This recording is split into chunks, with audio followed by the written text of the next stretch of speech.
عام مسلمان جس نے زندگی میں کچھ اچھے اور کچھ برے کام کیے۔ ملک الموت، فرشتے موت، نیکی و بدی کے فرشتے، فرشتے حساب و کتاب، فرشتے جنت و جہنم کے دربان۔ موت کا لمحہ۔ زید اپنے کمرے میں تنہا بیٹھا قرآن کی تلاوت کر رہا تھا۔ اچانک اسے سینے میں درد محسوس ہوا اور اس کی آنکھیں دھیرے دھیرے بند ہو گئیں۔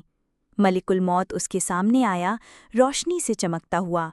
زید نے مسکرا کر کہا، کیا وقت آ گیا؟ ملک الموت نے کہا، تیرا رب تجھے بلا رہا ہے۔ قبر اور عالمی برزخ۔ زید کی روح کو ایک نرم سفید کپڑے میں لپیٹا گیا اور اسے قبر میں اتارا گیا۔ دو فرشتے آئے، سوالات کیے۔ من ربکا؟ زید نے ایمان سے جواب دیا، ربی اللہ۔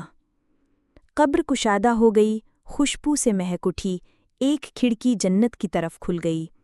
زید نے کہا، یا اللہ جلد قیامت دے دے۔ قیامت کا دن۔ صدور پھٹ گئے، قبریں ابل پڑیں، انسان ننگے پاؤں، ننگے بدن میدان محشر میں جمع ہو گئے۔ زید بھی ان لاکھوں لوگوں میں کھڑا تھا۔ دھوپ تیز تھی مگر ایمان والوں پر اللہ کا سایہ تھا۔ نامہ اعمال۔ فرشتہ زید کے پاس آیا اور اس کا نامہ اعمال اس کے دائیں ہاتھ میں دے دیا۔ زید کی آنکھوں سے آنسو نکلے، الحمدللہ، رب نے بخش دیا۔ کچھ لوگ اپنے بائیں ہاتھ میں نامہ اعمال لے کر چیخ رہے تھے، ہائے کاش ہم اندھے ہوتے۔ میزان یعنی ترازو۔ زید کے اعمال تولے گئے، چھوٹی چھوٹی نیکیوں نے وزن بڑھایا، ایک یتیم بچے کو کھانا کھلانا، رات کو قرآن سننا، ماں باپ کی خدمت۔ ترازو کا پلڑا نیکیوں کی طرف جھک گیا۔ پلِ صراط۔ زید کو پلِ صراط پر چڑھنے کو کہا گیا، ایک بال سے زیادہ باریک اور تلوار سے زیادہ تیز، مگر اس کا ایمان، روزہ، نماز اور حج روشنی بن کر اس کے قدموں کے نیچے آ گیا، وہ بجلی کی طرح پل کو پار کر گیا۔ جنت کے دروازے۔ جنت کے دروازے پر فرشتے نے مسکرا کر کہا، سلام علیکم طبتم فادخلوہا خالدین۔ زید نے اندر قدم رکھا، نہ موت، نہ غم، نہ دکھ، بس سکون، روشنی اور اللہ کا دیدار۔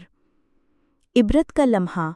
زید نے جنت سے جھانک کر جہنم کو دیکھا، جہاں وہ لوگ تڑپ رہے تھے جنہوں نے دنیا میں نماز چھوڑ دی، جھوٹ بولے، ظلم کیا۔ زید نے کہا، یا اللہ میرے خاندان کو بھی بخش دے۔ اختتامیہ۔